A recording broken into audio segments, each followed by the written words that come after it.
Hey UConn Nation, it's KK Arnold here. If you're looking for the latest UConn women's basketball content, go subscribe to listen up to Phil and Ryan. Go Huskies! Phil and Ryan, listen up, Ryan. Thank you so much. A little bit later, but that's okay. Shout out to BJ on this episode, and you know why. Thank you, KK. We're right back here on a Sunday night. Thank you all for staying up with us. If you did, we definitely are sorry for the late video, but we're still here. Ryan and I still here to recap. Ryan, the final score: Huskies 67, Providence Friars 41. Moves the Huskies to 11-2 to stretch this long start of Big East play in conference, right? But I want to talk to you about what you liked about the game, what you did not. I'm done with predictions. Like I'm just not really, but I'm done with predictions as far as on last check-ins because again, not even close from what I predicted, I believe. But when you look at it, Huskies did pretty well. Looking at the team stats from three pointers, 3 point percentage. I think Shade, I would love to see her get a little bit more involved earlier in the game. I think she had her first shot in the third quarter, Ryan. So, what was your takeaways on this one? I'll turn it over to you on a late Sunday. Not only that, I did like obviously Providence and Connecticut did a job well done. There were some hard, solid screens made today, and some players running through them to try to get the ball. So, that was something. Both teams played great press defense, it looked like from the highlights. So Ryan, again, Huskies on field goal percentage about 41%, 26 of 63. Again, not the score that I thought or you thought, but they won, and that's what matters most. Well, it definitely could have been, and it probably should have been about the scores we predicted. But yeah, I really liked how UConn came out. Paige was on fire in the first half, and that's the way I think UConn needs to start every single game. They get these big leads, and it's really hard for whoever they're playing to come back from that. I mean, 28-6 lead at the end of the first quarter is pretty crazy. I mean, that's pretty good. I'm glad AZ is back healthy, back in the starting lineup again, and hopefully that can stay that way the rest of the season. She's going to be a really big part of what UConn does. And I saw the swap today that Gino made. Ice Brady started on the bench, Jana El Alfie in the starting lineup. I'm a big fan of that move. I think Jana didn't really get involved. I'm sure like how she wanted to in this game, but maybe it'll take some time for her adjust to get in the starting lineup. But definitely need a little bit more out of Jana if she does continue to start. Um, I think Ashlyn Shade kind of struggled with her shot today as well, along with AZ Fudd. But hopefully for AZ, kind of get back into the swing of things pretty quickly. She's been in and out dealing with injuries again this year. But I think today was a pretty normal UConn win. Good passing, good ball movement on offense. And on defense, it was just suffocating, interrupting the passing lanes and getting steals. But I'm still concerned, though, about UConn not being able to play a complete game. They should have won this game by probably about 35 or 40 points. Just from the way that they started, I just don't think scoring 22 points in the second half is going to be good enough against the higher level opponents. And the same problem remains the same about UConn not having a third consistent scorer. It's always Paige and Sarah, like it's been every game Yeah. so far this year.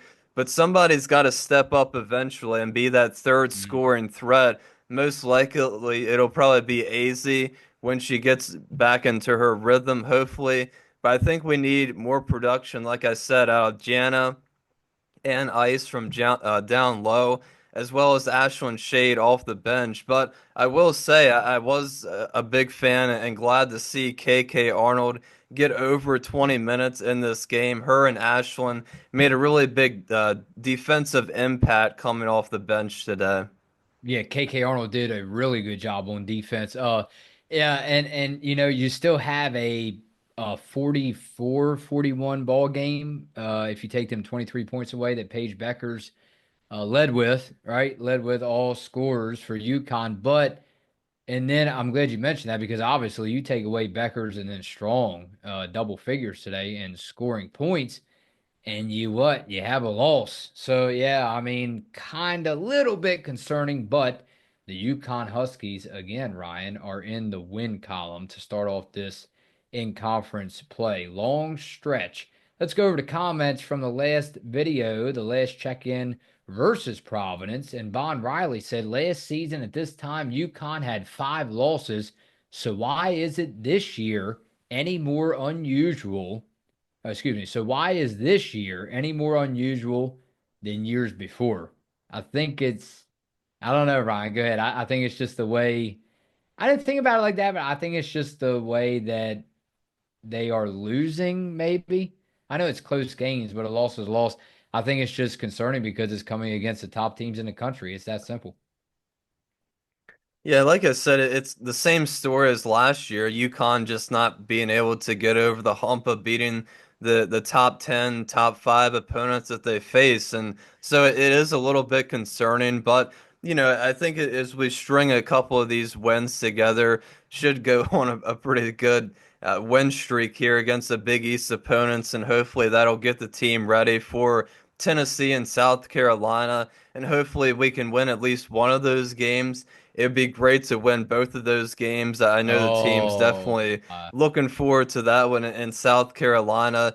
It's going to be another great game. But I think just for the team's overall morale and confidence, just to defeat a really top tier opponent will go a long way. Janet Adams, good point, Rye. More scoring and rebounding in the paint will balance UConn scoring, making the Huskies a more difficult team to guard defensively.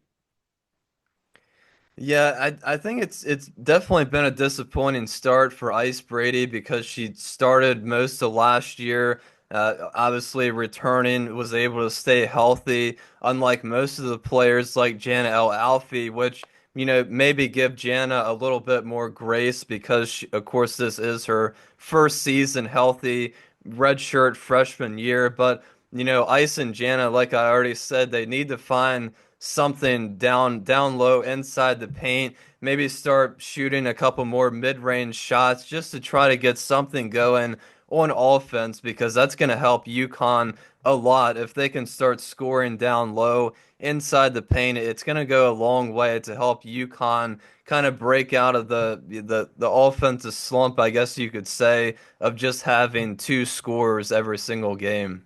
About one more, Jason D'Amico. I agree with both of you that UConn wins, but I surmise that it will be a bit closer than we think. I believe Gino is going to be experimenting with some different looks and lineups to try and find the best option moving forward.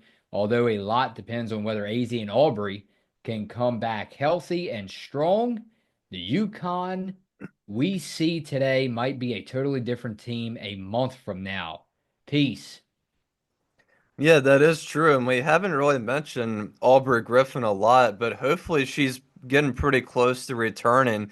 So that'll shake up even more things in the lineup and give Gino another option that he can play. I think it's been interesting to kind of see what Gino's done throughout the season so far on the lineup. Morgan Shelley's started to play a little bit more. Ali Zabel had a good game today, made a couple 3-pointers, got a couple more minutes than what she's seen in previous games. So I think Gino's still trying to figure out all the different lineups and combinations that he wants to use. And of course, with Aubrey Griffin coming back, assuming she's probably going to start on the bench for most of these games going forward when she does come back, just because of how long she's missed. But I think Aubrey is definitely going to have a pretty big impact whenever she is ready to return. All right, Ryan, we'll leave it at that. And shout out to Michael Lawson. He said, Merry Christmas, Phil and Ryan. Merry Christmas to you, Michael. And Ryan, same name, Ryan McLean, said, I'm going to this game and I can't wait. My first of probably 2 games.